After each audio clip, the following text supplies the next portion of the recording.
This is the word Breshit. The letter bet is a prefix meaning in, and then we have the noun Breshit. So be means in, Reshit beginning, in beginning, or in the beginning.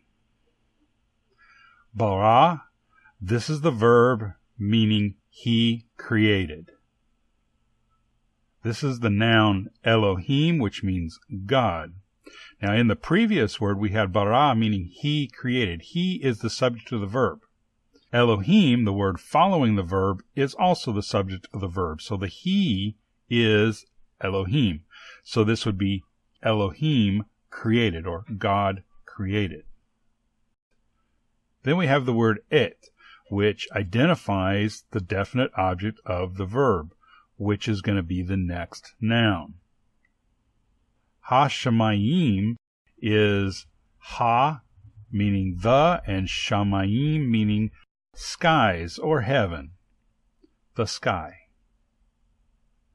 Ve'et is the, meaning and, et, again, also identifying the definite object of the verb.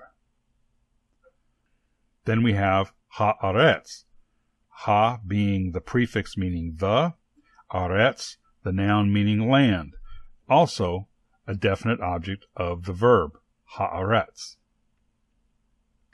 Now, let's read this verse. Bereshit bara Elohim et hashamayim ve'et ha'aretz. And we can translate this as, in the beginning God created the sky and the land. Now, I'm not a native Hebrew speaker. So next, what we're going to listen to is this verse from a native speaker of Hebrew. Bereshit bara Elohim et hashamayim ve'et haaretz.